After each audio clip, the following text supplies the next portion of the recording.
Hello, YouTube. This is Doug Robbins, and welcome to Doug's Thoughts. This is a podcast by a creative writer for creative writers.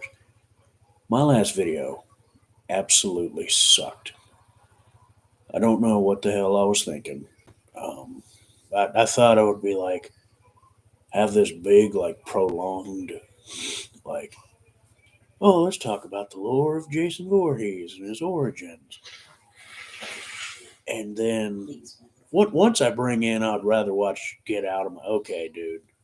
Like, you know what I mean? Like, okay, fuck what you really or talk about what you really want. And then I mentioned Halloween lore because again, I wanted to get into Jason.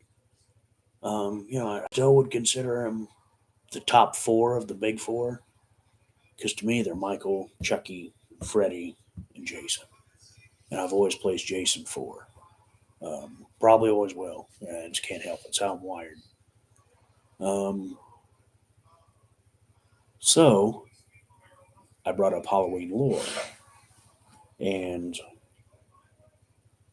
why it's a lot better than Jason lore.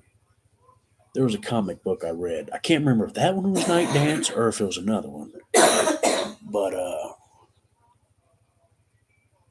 it took place on Halloween 1979. Now remember, Linda and Annie and Paul, all her friends had been killed the year before. Um, and I don't know, 1979, so she's about 18 years old. So I'm pretty sure she's in college. And she's got a new friend. And I don't know, they're talking about getting I can't remember if they talk about it's like, fuck it, we should just get drunk or something. And it was like that kind of, which again, am I endorsing that? Hell no. Anybody that knows me. But, you know, anybody that knows the series, anybody that knows about Jamie Lee Curtis's involvement, um, just like Linda Carter said in an interview, oh, yeah, I was an alcoholic. Same thing with Jamie Lee Curtis. And she kind of forced that shit into Halloween 2018 and Halloween H2O. Because, again, to me, here's how I look at it. I'm there for entertainment. I don't really want the real world. I want pure fucking entertainment. And again, it felt very much like something, my mom or when she was alive, my grandma would have watched and they would have cared about. It would have been some big sociological, I'm doing this because I think this helps. Well, really, I just want to be entertained. I want something I can get lost in, particularly in horror. It's like, I don't know, you think you're helping and you're not doing shit. Alcoholics are going to be alcoholics. You know what I mean? I don't care. If someone's going to be self destructive and fuck themselves over, let them go. I don't give a shit at all. Now, Halloween lore. Let's get back to Halloween, that comic book. Can't remember if it was Night Dance or another one, but I think I had to wind up throwing that one away.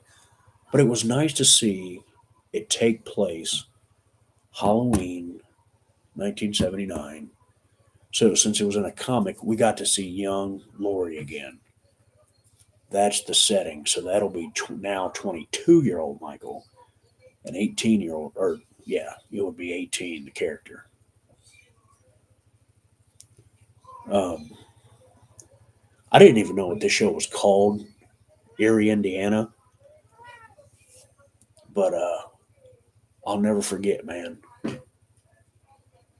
This mom had these two little boys, and apparently they were aliens, and kept them as kids because they slept in big Tupperware bins to keep them fresh and young. And once he was the kid from Hocus Pocus, broke the curse. You saw the two little boys grown up, and You just hear the old lady's voice, and she sounds all old and creepy when she was kind of hot before, but that was neither here nor there. And it was those two guys from Terminator 2, that cop that T-1000 pokes at his eye when he's getting coffee. Uh, and that, to me, in a nutshell, was how I used to look at a lot of sitcoms. Probably why I prefer younger sitcoms or earlier episodes of sitcoms, because I like the family dynamic and the characters when they're a certain age. Certain, like, this is the unit, this is how they are. Then Becky with her with her Mark bullshit. Uh, Sad sack Darlene with her bullshit with David. Once they became white trash bitches, and then definitely, well, old Granny's gay, and it's like, okay, fuck this show. I want the purity of the original, and that's just me with sitcoms. So in 1979, having Laurie Strode, 1979, just 1 year removed from the Halloween, we get a still shot in time.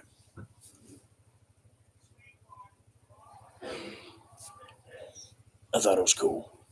Now, going on to the lore, Halloween Ends. We're going to talk about the novel. Paul Brad Logan was one of four that worked on that script, and he said, I had different ideas than David Gordon Green. Whereas the novel, I could just write. If anybody ever played the NES with Luigi, remember that weird run in the air he would do, where he would and wouldn't get anywhere. He would just do that weird run. Yeah, that's that's what it felt like. Because he's giving us cool shit. I didn't care about the mom killing herself. I didn't give a shit about the dad being a religious zealot and fucking doing all that crap.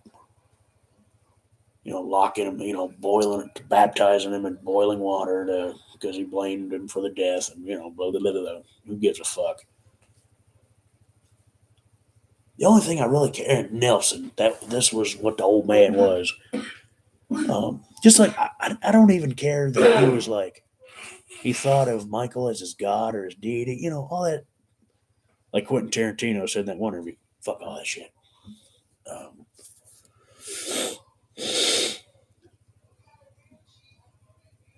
but it's okay, and think about all the movie does. I be your Michael Myers. Give me the mask. You know what I mean? That's all he did in the movie.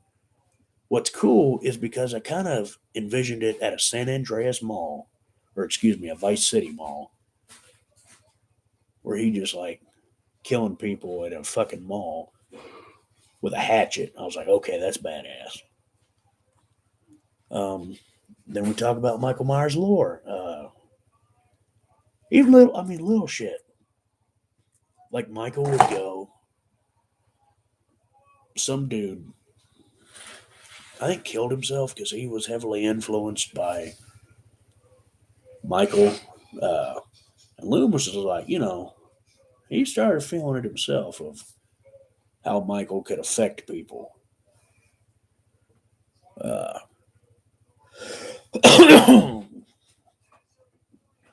but yeah, the thought of Michael Myers being able to transfer his evil, the thought of Michael Myers being able, as Loomis said in the book,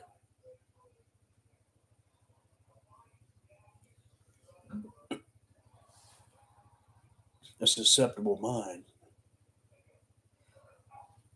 he could basically really fuck up. He could influence it, and it would be bad news.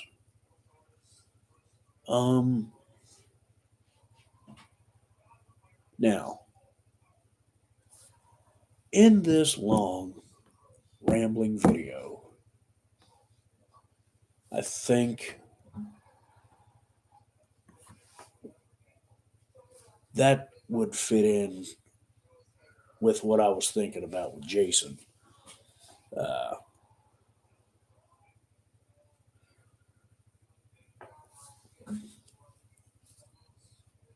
I don't know. But this is live and I'm not editing this shit. Um,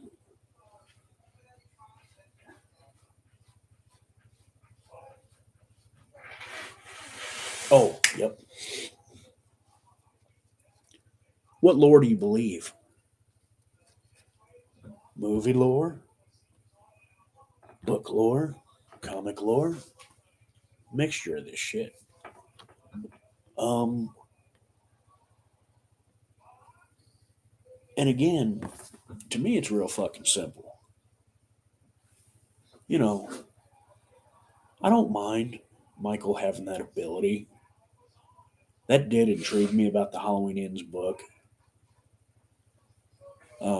Or that he can unlock your evil. Uh, and apparently, I don't know if I skimmed over that. That one weird guy, Killjoy Jake, because the lore about that abusive, or yeah, the abusive dad, because he lost a custody battle. His wife uh, took custody of the kid. He kidnaps her. Um, abusive to her, takes her out to a cabin. Michael shows up, unlocks her darkness, hands her the knife, and kind of subdues him somehow. I don't know. And she just stabs the shit out of him. And Killjoy Jake, dude on YouTube, says that Michael killed the little girl at the end, which I don't remember, so I'd probably have to reread that shit. But so I thought because I know he walked away at the time, but because again, it's like I did shit on Jason, so you know, again, Halloween Ends the book was probably a B- effort. Uh, the movie by itself was probably a C+ effort. Um,